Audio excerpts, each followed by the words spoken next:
right, so we're at NKU's campus, and today I'm having a conversation with Cornelius Small in class last week where I was teaching him something, and it's actually this graph right here that I shared on social media a while back. But when I showed it to my students, they're like, Dr. A, you have to talk about this more often. This is the stuff that we love learning.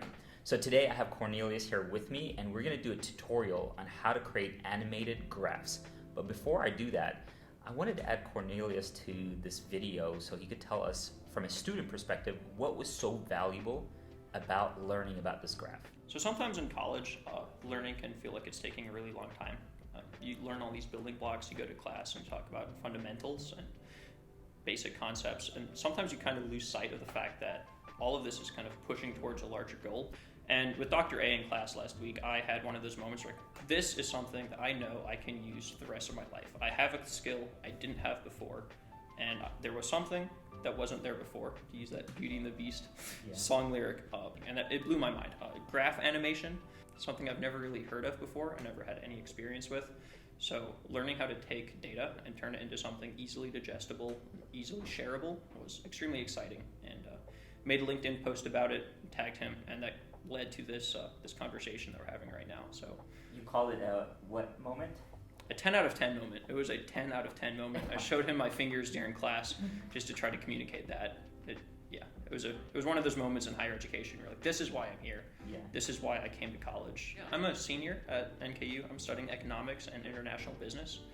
I'm Cornelius Small. You can find me on my socials on basically everything. And the YouTube is coming soon, and that's the official Cornelius. So keep an eye out. What I'm going to do first of all is I need to download data. So I'm going to go to Fred. If you don't know about Fred, that's a whole other video. But I'm going to download the most recent real GDP data. Actually, I'm going to download all of the data with the most recent release of Q4. So this is the data that Fred provides me. It's a lot of data for our example. So I'm going to reduce the time horizon to 1980 till today. And the next step is I'm going to download the data. I'm going to download it in Excel format. I'm going to move it from my downloads to my desktop. Now that I have the data, I'm going to open it. I'm going to make some changes over here, like the variable names. And then I'm going to highlight the data. There's different ways of highlighting the data, but this is the way I'm going to do it today. And then I'm going to insert my graph. This is the graph I want.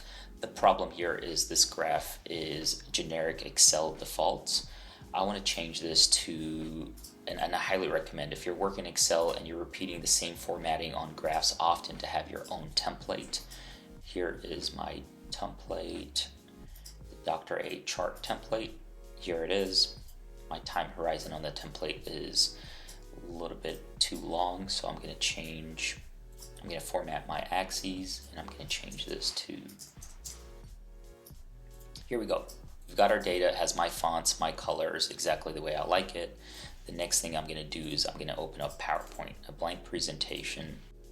I'm going to copy this graph, Control C, and then go to PowerPoint, and Control V. I'll get rid of all of these default text, increase it. This is great. We have our graph here. The problem is it's not animated. I'm going to increase my font size a little bit here so everybody could see it. So how do we animate this? We're going to go ahead and insert animation. I'm just going to pick appear, and then I'm going to change the effect option to by category. There we go. So it's animated, and if you were to use this in a PowerPoint example right here. All right, so if you were to use this in presentation form, you would have to show every click, and this would take forever. So what I will do is I will go ahead and go to File, Export, and I'm going to export this as an MP4. For timing over here, you could change the duration or the length of the animation. If you want it to be 10 seconds long, which that's what we'll do, you just increase this to 10 seconds. I really don't mess a lot with the default because I do all my editing in a video editing software, And there I could speed up the graph or slow it down, but for the people without any video editing software, this will work. So we'll export it right now. And this will take a while. The more data points that you have, the longer the animation will take to render. All right, so this should appear on our desktop at this point. Oh, let me just move this over here. There it is. And if I open it and I press play, here you go. Isn't that beautiful? Obviously, there's some data visualization things that I would change about this. Always add your citation of where you got your data from. Always include some branded content. I usually have my Twitter handle, Instagram handles over here so people know how to reach out to me if they have questions about this data. But this is how I create my animations. This is, if you've watched my videos, this is the format that I use for all of my chart animations and for my Instagram reels and anything where I want to animate a graph. Go ahead and show me, repeat this exercise, pick a data point that you like, and then create your own video, and please tag me on social media so I can see your videos. Remember, it's at Dr. A. Albarani. I hope this was helpful.